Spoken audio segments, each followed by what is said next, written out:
Hello everyone, welcome to my channel.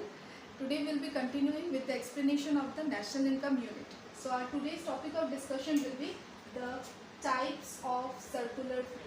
That means how many types of circular flow are there. We'll discuss the two types. Okay. So before continuing with the topic, with today's topic, one important thing you must all notice is that there are 4 factors of production. Okay. Basically कोई भी production unit start करने के लिए we have 4 factors of production. ये 4 चीज़ें चाहिए for starting up any kind of production. What are the 4 factors of production? We need land, we need labour, we need capital and we need organisation. So land, labour, capital and organisation are the 4 factors of production. So now we'll go to the concept of the types of circular flow. So basically there are 2 types of circular flow. One is real flow, another is money flow. So I have pointed out the difference between the two कि real flow क्या होता है और money flow क्या होता है. Okay. So another important thing before going into the explanation of real flow and money flow is that there are 4 sectors in our economy. Okay, there are 4 sectors in our economy. What are the 4 sectors? We have the household, we have the firm sector, we have the government sector, and we have the external sector.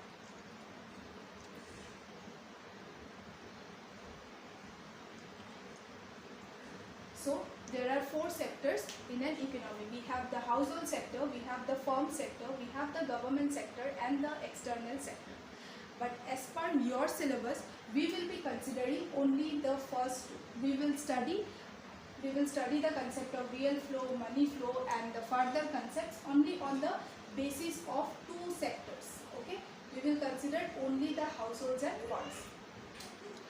I said you some time ago that there are 4 factors of production: land, labor, capital and organization. So who are the owners of these factors of production? ये factors of production का owner कौन होता है? Generally it is considered that the households are the owners of this land, labor, capital and organization. Who are the owners of the factors of production? It is the household who are the owners of this land, labor, capital and organization. Okay. So starting with the real flow. As I said that we will be considering only 2 sectors, the household and the firm sector. Okay. So what is real flow? Real flow means it is the flow of only goods and services from one sector to another sector. We will be considering 2 sectors. We have the firm sector, we have the household sectors. So who transfers what things in real flow? In real flow, the households who are the owners of these factors of production work for the firms. That means these households group provide their factor services to the firms. Suppose if I am the labor, I belong to the household group, I will provide my service to the firms. Okay. So real flow में क्या होता है? Household से ये factor services किसको provide किया जाता है? Firms. So अगर households कुछ दे रहे हैं firms को, so firms को भी तो in return कुछ देना पड़ेगा. Okay, so in real flow, what does firms provides to the households? Firms provides goods and services to the households. So this is a circular flow. It's a real flow. Why it is known as real flow? Because there is no concept of money here. यहाँ पे money का कोई role नहीं होता है, इसीलिए इसको real flow बोलते हैं. Okay, this real flow is also known as physical flow. This real flow is also known as physical flow. इसको हम physical flow क्यों बोलते हैं? Because यहाँ पे physically goods and services का transfer हो रहा है. So real flow में basically 2 ही sector हम लोग consider करेंगे, firms and households. पहले households क्या करते हैं? अपना factor services firms को provide करते हैं. In return firms households को क्या देते हैं? जो goods and services households ने यहाँ पे production किया था, वही market के through वो households तक provide करते हैं. Okay? So this is the first point of real flow. Coming to the money flow, यहाँ पे भी हम लोग 2 ही factor consider करेंगे, firms and households. So in money flow, there is only the role of money. So we will now see how money goes transfers. I mean money circulates from one sector to another. Okay. So we will study it with the relation of this one. So when you see when households provides its services to the firms, ठीक है, अगर households कुछ services firms को provide कर रहा है तो in return firms को क्या देना पड़ेगा, firms को factor payments करना पड़ेगा. Okay, that means if the households are working for the firms, firms को भी तो in return in terms of money कुछ देना पड़ेगा. So in terms of अगर money वो देते हैं तो वो क्या देंगे, factor payments. Suppose हाउसहोल्ड से किसी ने लैंड दिया था फर्म्स को काम करने के लिए. सो जिसने लैंड दिया था उसको मिल जाएगा rent. Suppose I was the labour from the household who work for the firms, तो मुझे क्या मिलेगा, if I am the labour मुझे वेजेस एंड सैलरीज मिलेगा. If someone has given the capital, interest and what will the organisation earn, organisation will earn the profit. So जब हम money flow की बात करते हैं हम देखते हैं कि मनी कैसे एक सेक्टर से दूसरे सेक्टर तक फ्लो करता है. Okay, so the first thing is that पहले तो फर्म्स क्या करते हैं, फैक्टर पेमेंट्स देते हैं हाउसहोल्ड्स को. दैट मीन्स हाउसहोल्ड्स ने जो फर्म्स के लिए काम किया था उसके बदले में उसको उसका पूरा का पूरा पेमेंट मिल गया. नेक्स्ट हाउसहोल्ड क्या करेंगे, इनकम मिल गया, that means we got our income. So income मिलने के बाद नेक्स्ट जॉब क्या होता है, उसको खर्चा कर देना, स्पेंड कर देना. तो हाउसहोल्ड्स भी वो सारा का सारा खर्चा कर देंगे. ठीक है, जो भी इनकम उन लोगों को मिला है पहले में वो वापस वो फर्म्स के वहाँ ही चले जाएंगे. जो भी हाउसहोल्ड्स को पैसा मिला है, दैट मीन्स इनकम मिला है, वो पूरा का पूरा स्पेंड कर देगा.